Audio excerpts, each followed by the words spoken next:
Hello, my friends. Nick Libretti here yet again for the Long Ash podcast. Steve is, he's walking around back there. We got young Tyler behind the camera. Chris apparently is still a dad, so he's still going to be out. I keep asking him, "Are you still a dad? They didn't throw you out yet?" And he's like, "No, I'm still here." I'm like, "Okay." So today I thought, kind of continuing this solo series I've been doing while Chris is away. The brand I've decided to talk about today is one of the most iconic, one of the most prestigious, and to kind of emphasize that prestige, I'm actually going to show you something very specific that they have given me. So today we're going to talk about Davidoff, the legend that is Davidoff. And before we even start, I just want to show you that this is going to explain a lot about Davidoff as a company, as a brand, as a lifestyle. This is the Davidoff Ritual set. I believe on occasion we have some really cool promotions where if you buy a box, you can get one of these or some kind of thing like that. But it's this beautiful ashtray. It comes with a little ashtray cleaning brush. You just brush it up. Oh, that actually works phenomenally well. Comes with 2 cigar holders. You can put your cigar on. And then has a little box for your matches. And then I was looking at this. I'm like, this is a good idea, but how am I supposed to strike the matches? Oh, striker on the back. So we are going to take this episode to engage in a ritual with Davidoff. First, we're going to light this up. Always tilt your match down a little bit.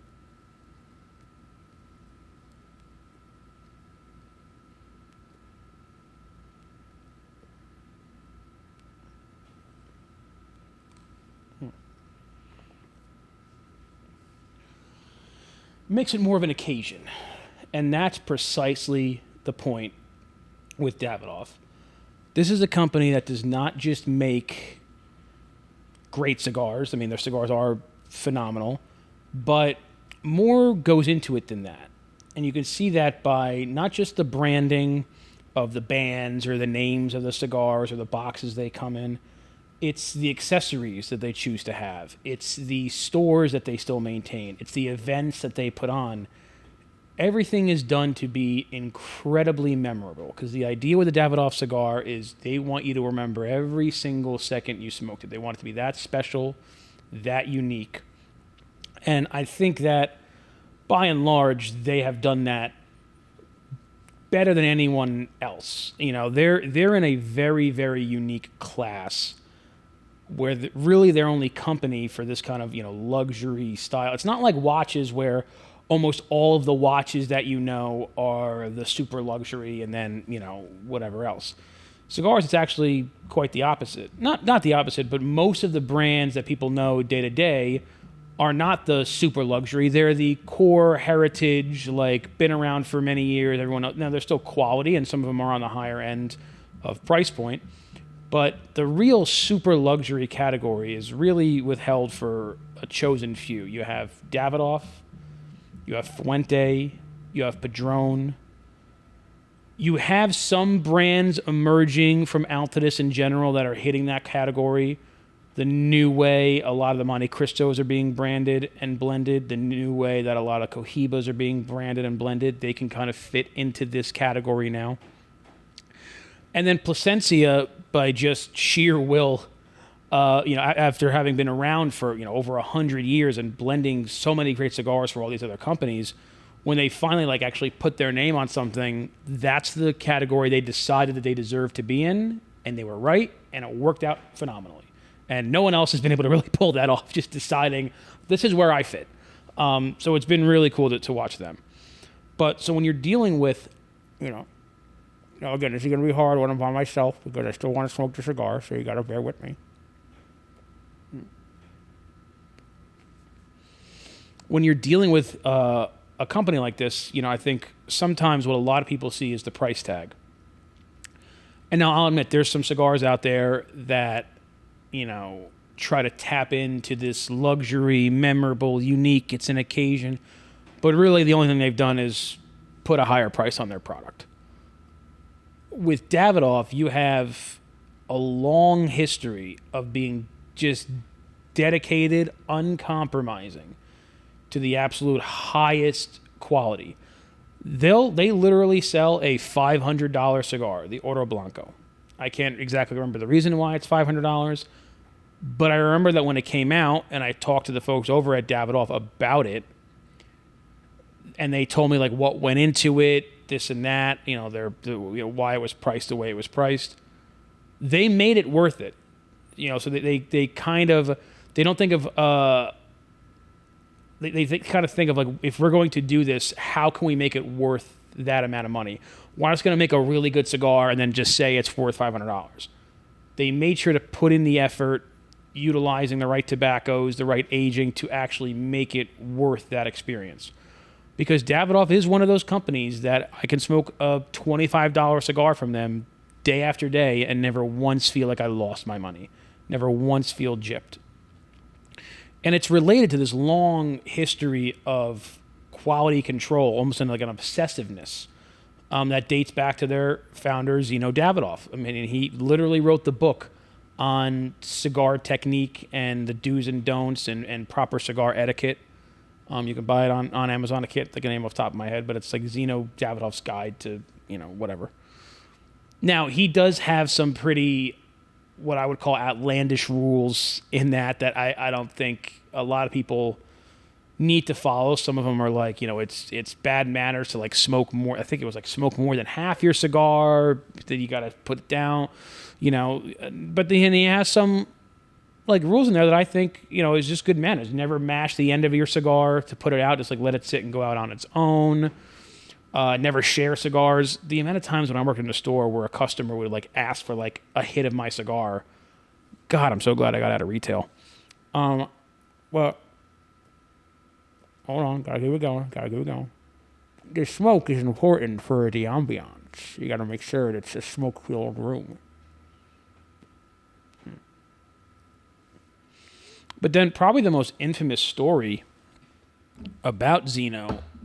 Now, again, I don't know how much of this is folklore or how often this story has changed between, the different amount of times it's being told.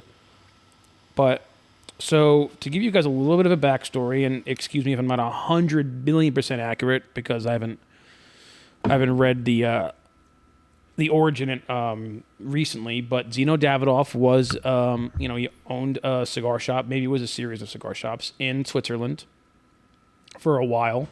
I want to say dating back to the turn of the century, maybe in like 1910. I think it's when Davidoff 1910, something like that. It's in the name on their retail stores. And then he was approached, I couldn't tell you when, maybe in the 50s or 60s, by the Cuban government to, because he had such a great reputation in the industry. Like he was an industry icon at the time for the highest levels of cigardom.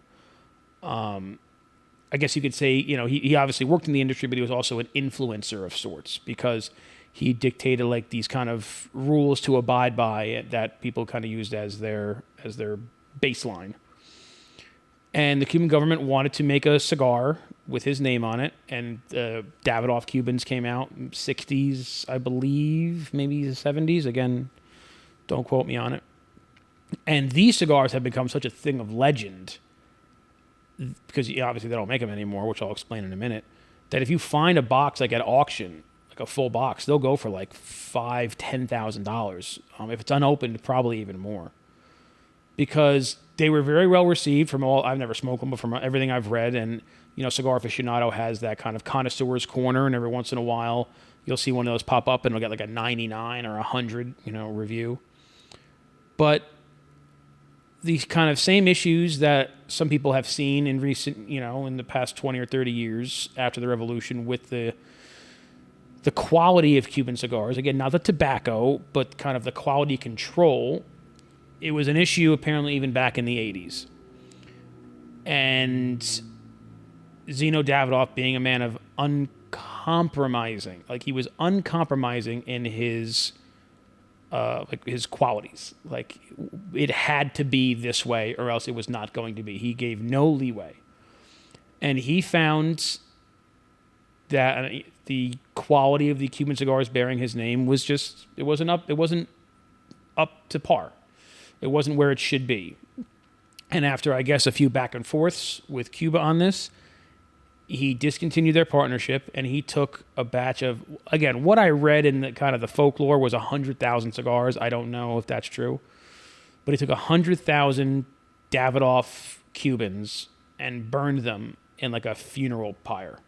It's like a giant pile, just lit them all on fire because they were, in his mind, they were unworthy to be smoked. And these are cigars that now, like granted they have, 20 or 30 years of age on them, but now are getting rated, 99 or 100. And at the time, to him, it simply wasn't good enough. It wasn't offering the experience that his name promised to people. So after that, the Davidoff brand, kind of as we know it, was formed. I don't know if it was immediately after that. To be honest, I'm not sure exactly when the Davidoff brand in the Dominican started, sometime in the late 80s, early 90s. Heike Kellner and eventually Eladio Diaz came on as his blender. And since then, Davidoff has been the Rolls Royce, the Rolex of the cigar industry. It's the white band, the classy, the Grand Cru, the Anniversario. It takes a lot of its name from, like vintage wines. It's just, it is the one. Like that's the one. Davidoff, it has everything you could imagine that a company like that should have. Because again, there's a lot of like fake luxury, not just in this industry, but in any industry. But when you look at, the finest timepieces or like the really high-end cars, like, oh, the leather in this Bentley is, all the leather seats are hand-stitched. Like they do things that you don't even really need to do and people would still enjoy, but they do them because they want that attention to detail. The levels of quality control in their factory, the aging process for their tobacco, it is meticulous. And for a while, for many years, including up to like kind of when I started in the industry, they were very much known for the white label, smooth, creamy, mellow, very much a cigar of like the cigar boom times. You had these kind of stronger, like, EPC stuff coming out. Rocky Patel was cooking. Tatuaje came around 2004 or 5. But really, the industry was dominated by smooth, creamy Connecticut's from, really the 80s, basically through like the mid 2000s, even like the early 2010s is when you really started seeing that shift. But look, listen, even today, Connecticut's are still the best sellers. But you really started seeing that shift, at this kind of what I'll call like the boutique turn, mid 2000s. Complexity, nuance, people wanted that.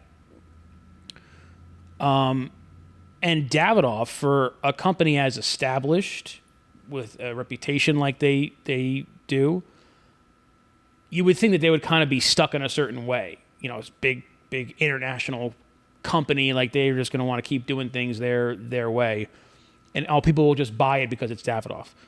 Well, they didn't, and they started a dramatic shift. Not dramatic, but pretty dramatic from considering what they stood for and who they were, and came out with several lines of cigars that were not only heavier, stronger, more complex, but were the kind of polar opposite of their standard Davidoff in their packaging and branding. This later became known as the Davidoff, kind of the black labels. This was the Nicaragua, the Escudo, the Yamasa.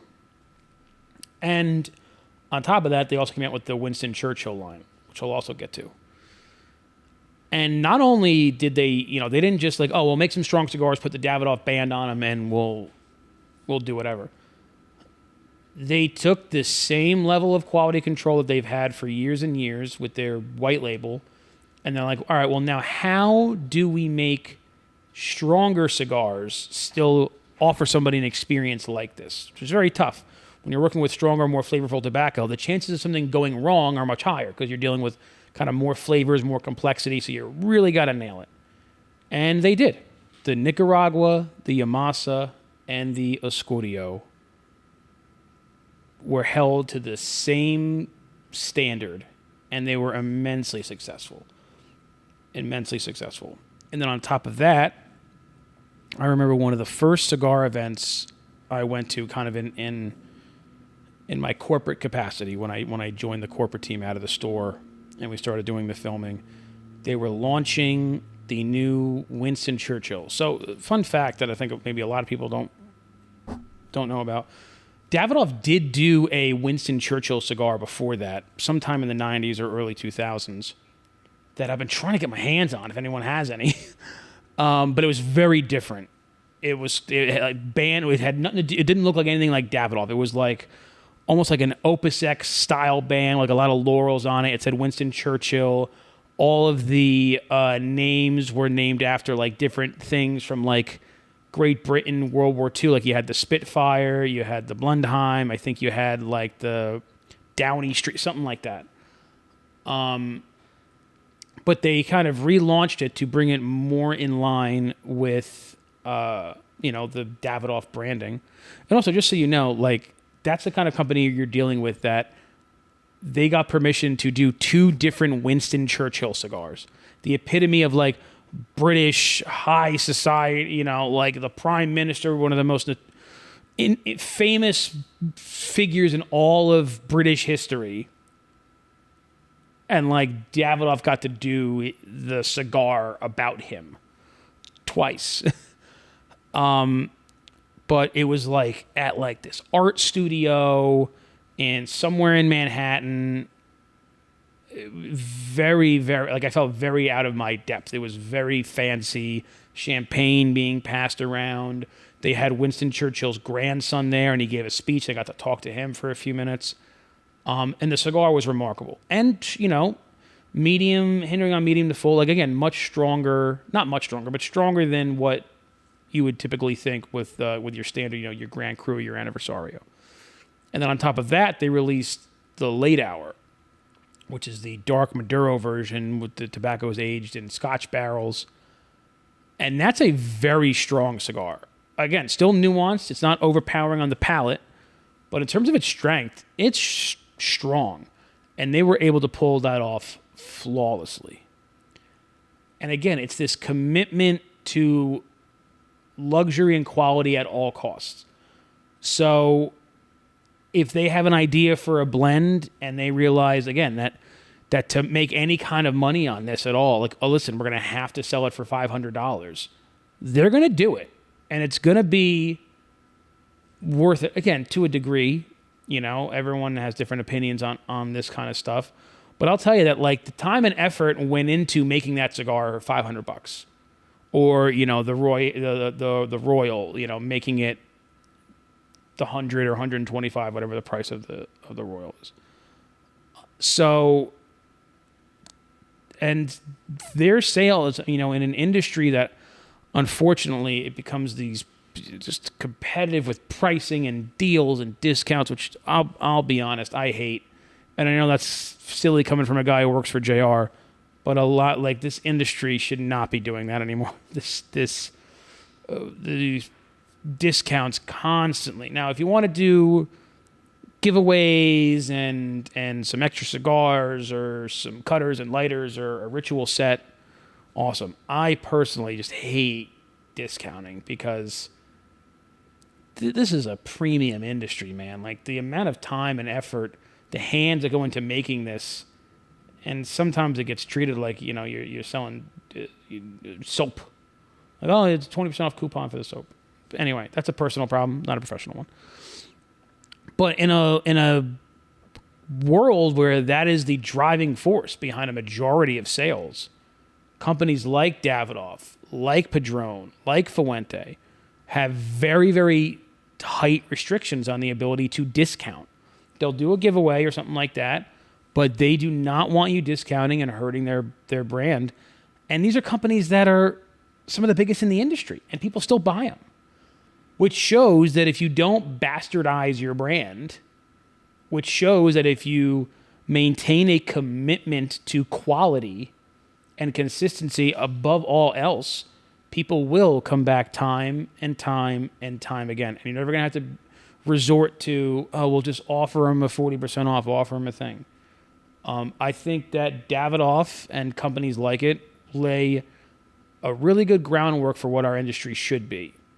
And I'm not talking about the quality of the cigars or, how companies need to make a living. Like, I understand that. This is a very idealistic thought here. I don't think that it's going to be applicable in the industry. If everyone just stopped discounting, the industry would fall off a cliff. But I like this style better than that style.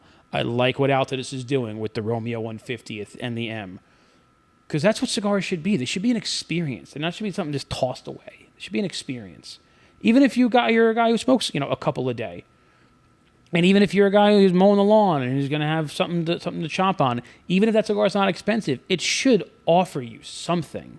It should offer you some kind of feeling of like, oh, this is nice. This is going to make whatever I'm doing just a little bit more enjoyable. And that's what Davidoff strives for, and they hit it every single time. Now, there's much more to talk about with Davidoff as a company because they also own, at least two other major brands that are on the market, Avo and Camacho, but those are very different brands, kind of fit into different categories, and they're handled very differently from a blend to a production to a branding level. So I'll keep separate episodes on that because I kind of wanted to have one focus purely on Davidoff, and I know I didn't go through all of their lines. There's so many, and there's a lot of new ones, but I just love what they've accomplished just overall as a brand, as a company, the consistency they've continued to hit. And it's a brand that I always look forward to their next experience. Now, I will say, and I've even told this to people, in the industry, I would like to see, the great thing about Davidoff is they had cigars that were kind of entry level. They never offered a $5 or $6 cigar. And I wouldn't want them to, because that would ruin the whole thing. But they used to offer like 14 or 15 for, a Toro, maybe $16, entry to luxury. I would like to see them maybe revert to that a little bit, or at least come out with something that's in that range. Because things like the Royale or the Maduro that they just recently came out, these are exceptional cigars. But they very much limit, especially in this economy, who can kind of buy into that. Now, I understand. It's the same thing with Rolex. There's never going to be a $100 Rolex because they don't want the $100 watch guys, just buying 10 of them. They want to protect their brand. But, there's the $200,000, there's the $100,000 Rolex. There's one that's $5,000 or $6,000. Something to get you in the door. It's my first Rolex. Your average guy can kind of save up a little bit, and then as a really special treat, buy himself that. And now he gets to have a Rolex, and he gets to experience the beauty of that. Or pick any watch if you're not a fan of Rolex. I actually prefer IWC myself, but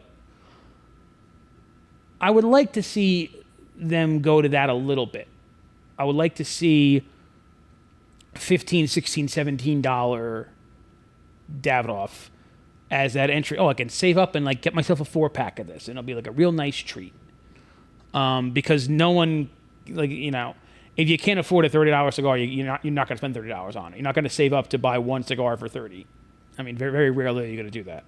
So I would like to see them do that because it maintains their brand integrity, but that middle-class guy who wants that occasional taste of the good life will be able to experience that. But yeah, Davidoff is remarkable. They are worth every penny.